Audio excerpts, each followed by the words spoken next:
비가 추적추적 내리는 서울의 가을 저녁. 세진은 창가에 서서 창밖을 바라보고 있었다. 손에 쥔 커피잔이 식어가는 것도 모른 채 그녀의 마음은 15년 전 그날로 되돌아갔다. 왜 나였어? 왜 나만? 세진의 속삭임이 공기를 가르는 순간 문이 열리고 세윤이 들어왔다. 여보, 오늘도 늦었네. 밥 먹을까? 세윤의 부드러운 목소리가 방 안을 채웠다. 세진은 고개를 돌려 미소 지었지만 그 미소 뒤에는 숨겨진 아픔이 있었다. 그녀들은 결혼한 지 2년째였다. 하지만 세진에게 세윤은 단순한 아내가 아니었다. 청소년 시절 옆집 소녀로서 그녀를 괴롭힌 그 아이였다. 세진의 어린 시절은 평범했다. 서울의 한 조용한 동네에서 부모님과 함께 살던 그녀는 내성적이고 책을 좋아하는 소녀였다. 학교에서 친구들은 많지 않았지만 집 옆에 사는 세윤이 있었다. 세윤은 밝고 활기찬 아이로 동네 아이들의 리더였다. 처음에는 친하게 지냈지만 중학교에 들어서면서 모든 게 변했다. 세윤이 세진을 괴롭히기 시작한 건 사소한 오해에서 비롯됐다. 세진이 세윤의 비밀을 우연히 알게 된 후였다. 세윤은 가족의 가난을 숨기고 싶어 했고 세진이 그걸 본 것 같아 두려웠다. 그래서 세윤은 세진을 따돌리기 시작했다. 얘야, 너 또 혼자 책만 봐. 친구 없어? 세윤의 목소리가 교실을 울렸다. 아이들이 웃음을 터뜨렸다. 세진은 고개를 숙일 수밖에 없었다. 그 괴롭힘은 점점 심해졌다. 점심시간에 도시락을 빼앗기고 체육시간에 일부러 공을 세게 던지며 심지어 학교 뒤편에서 너 같은 애는 사라져라고 속삭이기도 했다. 세진은 매일 울며 집으로 돌아왔다. 부모님께 말할 용기도 없었고 세윤의 가족이 이웃이라 더 어려웠다. 한국 사회의 체면 문화가 세진을 짓눌렀다. 참아야 해. 이웃끼리 어머니의 말이 세진의 가슴에 박혔다. 시간이 흘러 고등학교에 들어서자 세윤의 가족이 이사갔다. 세진은 안도했다. 그 악몽 같은 시절이 끝난 줄 알았다. 대학에 들어가 디자인을 전공한 세진은 바쁜 일상에 묻혀 살았다. 서울의 번화한 거리, 카페에서 일하며 꿈을 키웠다. 그러다 우연히 재회했다. 10년 만에 한 디자인 컨퍼런스에서 세윤을 만난 것이다. 세윤은 이제 성공한 그래픽 디자이너였다. 세진아. 나 세윤이야. 옆집이 세윤의 미소가 따뜻했다. 세진은 순간 얼어붙었다. 하지만 세윤은 사과부터 했다. 미안해. 그때 내가 왜 그랬는지. 아직도 후회해. 그날부터 그들의 관계는 변했다. 세윤의 진심 어린 사과에 세진의 마음이 녹기 시작했다. 함께 커피를 마시며 옛 이야기를 나누다 보니 세윤의 괴롭힘 뒤에는 가정의 아픔이 있었다. 아버지의 사업 실패로 가난에 시달렸고 세윤은 그 스트레스를 세진에게 풀었다. 난 약한 애였어. 너를 괴롭히면서 나 자신을 지키려 했어. 세윤의 눈물이 세진의 가슴을 울렸다. 한국 사회에서 여성으로서의 압박, 가족의 기대가 세윤을 그렇게 만들었다. 둘은 점점 가까워졌다. 서울의 밤거리를 걷다 보니 세진은 세윤에게 끌리는 자신을 느꼈다. 처음에는 우정이라고 생각했지만 한강 산책로에서 세윤의 손을 잡았을 때 깨달았다. 사랑이었다. 한국에서 레즈비언으로 사는 건 쉽지 않았다. 사회의 시선, 가족의 반대. 하지만 세진은 용기를 냈다. 우리 함께 할까? 세윤의 고백에 세진은 고개를 끄덕였다. 그들의 사랑은 조용히 피어났다. 한강에서 피크닉을 하고 제주도로 여행을 가며 추억을 쌓았다. 세윤의 따뜻함이 세진의 상처를 치유했다. 결혼은 자연스러웠다. 한국에서 동성 결혼은 법적으로 인정되지 않았지만 그들은 해외에서 식을 올리고 서울에서 함께 살기로 했다. 친구들 앞에서 맹세를 하고 작은 파티를 열었다. 영원히 함께할게. 세윤의 맹세가 세진의 귀에 맴돌았다. 하지만 결혼 생활이 시작되면서 과거의 그림자가 드리우기 시작했다. 세진은 밤마다 악몽을 꾸었다. 세윤의 얼굴이 중학생 때의 그 모습으로 변하는 꿈꾸에 나를 용서했지? 정말 변했나? 세진의 마음에 의심이 싹 텄다. 한편 세윤도 자신의 과거를 직면하고 있었다. 그녀는 세진을 사랑했지만 그 사랑 속에 죄책감이 섞여 있었다. 내가 그녀를 행복하게 할 수 있을까? 세윤은 일에 몰두하며 그 감정을 피하려 했다. 회사에서 늦은 밤까지 일하고 세진과의 시간을 줄였다. 세진은 그걸 오해했다. 또 나를 피하는 거야. 작은 다툼이 시작됐다. 한국의 바쁜 일상 속에서 그들의 관계는 서서히 금이 가기 시작했다. 세진과 세윤의 결혼 생활은 표면적으로 평화로웠다. 서울의 아파트에서 함께 사는 그들은 주말에 한강공원을 산책하거나 집 근처 카페에서 시간을 보냈다. 세윤은 요리를 잘해서 매일 저녁 맛있는 한식을 차렸다.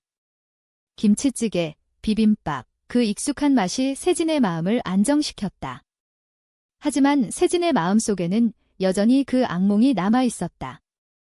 청소년 시절 세윤의 괴롭힘은 단순한 장난이 아니었다.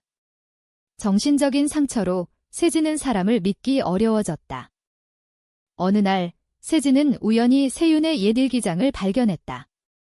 이사 중에 나온 상자 속에서 호기심에 펼쳐보니 중학교 시절의 기록이 있었다.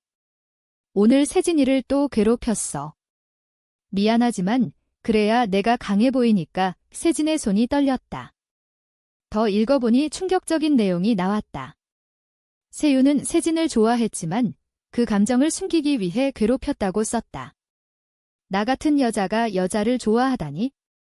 부모님이 알면 어떻게 해? 세윤의 글씨가 떨리고 있었다. 한국 사회의 보수적인 시선이 세윤을 그렇게 만들었다. 세진은 충격받았다. 그때 이미 그녀는 세윤에게 물어보고 싶었지만 용기가 나지 않았다. 대신 그 비밀을 혼자 간직했다. 그 후로 세진의 태도가 변했다. 세윤과 가까워질 때마다 과거가 떠올랐다. 정말 사랑이었어? 아니면 죄책감, 의심이 커졌다. 세윤은 그 변화를 느꼈다. 요즘 왜 그래? 무슨 일 있어? 세윤의 걱정 어린 눈빛에 세진은 아무것도 아니야 라고 대답할 수밖에 없었다. 그들의 관계에 균열이 생긴 건 세윤의 회사 동료, 지은 때문이었다. 지은은 세윤과 같은 팀에서 일하는 여성으로 밝고 매력적이었다. 세윤은 지은과 자주 야근을 했고 그 이야기를 집에서 했다. 지은이가 아이디어 좋더라. 같이 프로젝트 하다 보니 재미있어. 세진은 질투를 느꼈다. 너무 가까운 거 아냐? 작은 말다툼이 잦아졌다. 세진의 불안은 과거에서 비롯됐다.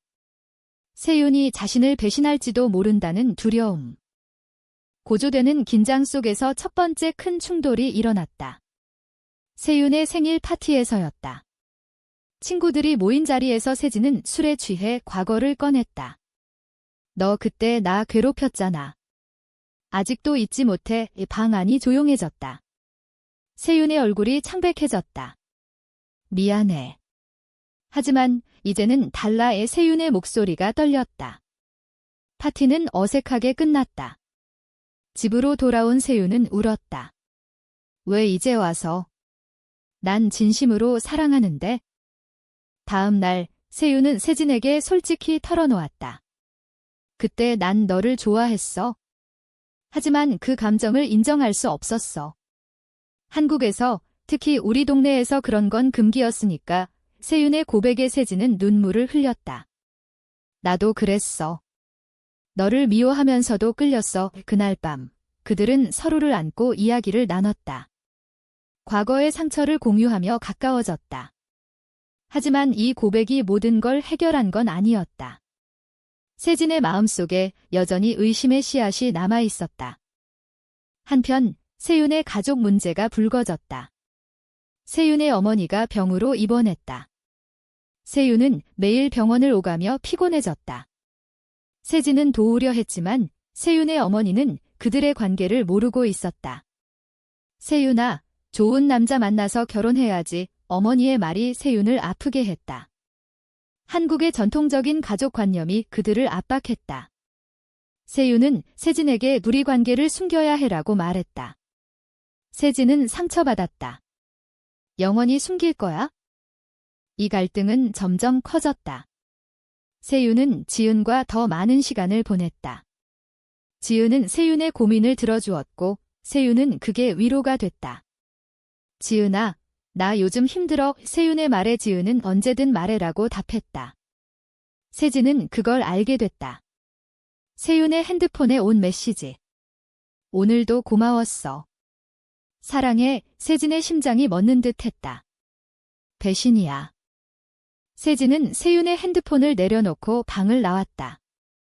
비가 내리는 서울거리를 무작정 걸었다. 왜 또 나를? 눈물이 비와 섞였다. 집으로 돌아온 세윤은 세진의 표정을 보고 모든 걸 알았다. 그 메시지. 지은이 아냐. 오타야. 친구로서 세윤의 변명이 세진에게는 거짓말처럼 들렸다. 거짓말. 너 항상 그렇게 피해갔잖아. 세진의 목소리가 높아졌다. 그날 밤 그들의 다툼은 사상 최악이었다. 물건이 부서지고 눈물이 흘렀다. 다음 날 세진은 집을 나왔다. 친구 집으로 피신했다. 생각할 시간이 필요해. 세진의 메시지에 세윤은 절망했다.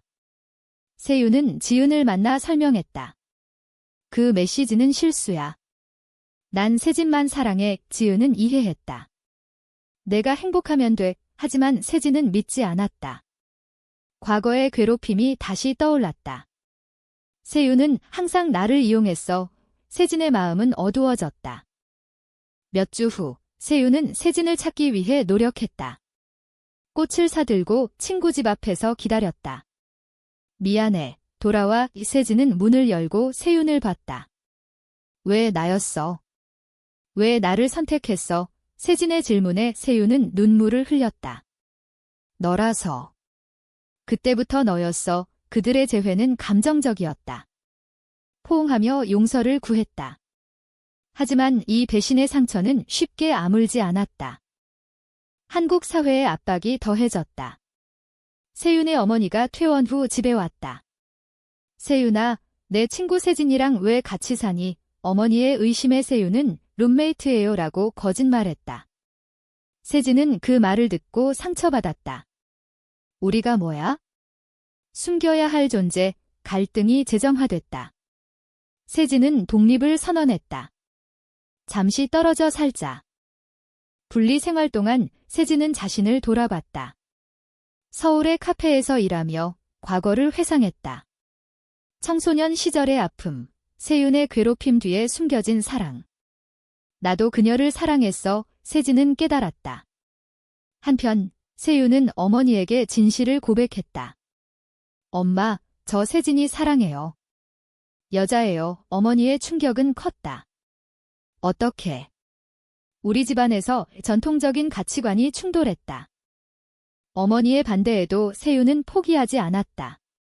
엄마, 행복하게 해줄게. 세윤의 노력에 어머니는 서서히 마음을 열었다. 내가 행복하면? 하지만 사회가 한국에 변화하는 사회 분위기가 도왔다. 젊은 세대의 LGBT 인식이 점점 나아지고 있었다. 세진과 세윤은 다시 만났다.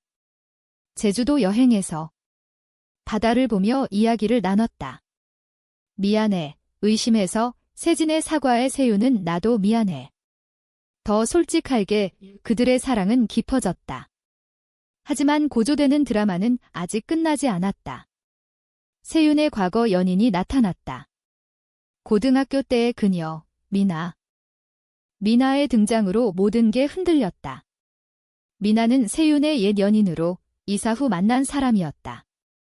세윤아, 오랜만. 미나의 메시지가 왔다. 세윤은 무시하려 했지만 미나는 집요했다. 우리 다시 시작할까? 세진은 그걸 알게 됐다. 또 배신, 세진의 분노가 폭발했다. 세윤은 설명했다. 과거야. 끝났어. 하지만 미나는 포기하지 않았다. 세윤의 회사에 찾아와 소란을 피웠다. 이 사건은 그들의 관계를 시험했다. 세진은 너의 과거가 너무 많아 라고 말했다. 세윤은 울며 너만이야. 믿어줘. 한국 사회에서 레즈비언 커플의 어려움, 외부의 간섭이 그들을 괴롭혔다. 친구들의 조언도 엇갈렸다. 일부는 포기해라고 했고 다른 일부는 싸워라고 응원했다. 고조되는 긴장 속에서 세진은 병이 났다. 스트레스로 인한 우울증. 병원에서 치료를 받으며 세윤은 곁을 지켰다. 미안해. 내 탓이야. 세윤의 헌신에 세진의 마음이 녹았다. 함께 이겨내자. 그들의 사랑은 더 강해졌다. 미나는 결국 포기하고 사라졌다. 하지만 어머니의 건강이 악화됐다. 세윤은 병원을 오가며 지쳤다. 세진은 도왔다. 어머니와의 대화에서 세진아, 고마워. 너 덕분에 세윤이가 행복해 라는 말을 들었다. 어머니의 수용이 시작됐다. 한국의 가족 문화가 서서히 변했다. 그들의 관계는 회복됐다. 서울의 봄, 벚꽃 아래에서 다시 맹세했다. 영원히 함께. 하지만 인생은 예측 불가. 세윤의 회사에서 해외 발령이 났다. 뉴욕으로 가야 해. 1년. 세진의 마음이 무거워졌다. 혼자서. 세윤의 해외 발령은 그들의 사랑을 시험했다. 함께 갈까? 세진의 제안에 세윤은 내 일 때문에 라고 망설였다. 결국 세윤은 혼자 갔다. 화상통화로 연락했지만 시차와 거리가 그들을 멀어지게 했다. 세진은 외로웠다. 너 없이 어떻게. 서울의 일상이 쓸쓸했다. 뉴욕에서 세윤은 새로운 사람들을 만났다. 동료인 에마, 매력적인 여성. 세윤, 너 재미있어. 에마의 관심에 세윤은 동요했다. 세진이 있어. 세윤은 거절했지만 외로움이 커졌다. 한 번의 실수, 술에 취해 에마와 키스했다. 다음 날 후회했다. 미안해, 세진아. 세진은 알게 됐다. 세윤의 고백. 한 번의 실수야. 용서해줘. 세진의 세계가 무너졌다. 배신. 또 세진은 이혼을 생각했다. 하지만 사랑이 컸다. 생각할게. 그들의 대화는 길었다. 세윤은 뉴욕을 포기하고 돌아왔다. 너 없인 안 돼. 귀국 후 그들은 상담을 받았다. 한국의 LGBT 상담소에서 서로를 이해하세요. 상담사의 조언에 따라 과거를 직면했다. 세진은 그때 괴롭힘 때문에 믿기 어려워라고 말했다. 세윤은 변했어. 증명할게. 그들의 노력으로 관계가 회복됐다. 어머니의 지지가 컸다. 둘 다 행복해라. 어머니의 말에 눈물이 났다. 한국 사회의 변화, 젊은 세대의 수용이 희망을 줬다. 시간이 흘러 그들의 사랑은 성숙해졌다. 세진과 세윤은 함께 디자인 스튜디오를 열었다. 서울의 작은 공간에서 꿈을 키웠다. 과거의 상처는 치유됐다. 그 악몽이 우리를 강하게 만들었어. 세진의 말에 세윤은 미소 지었다.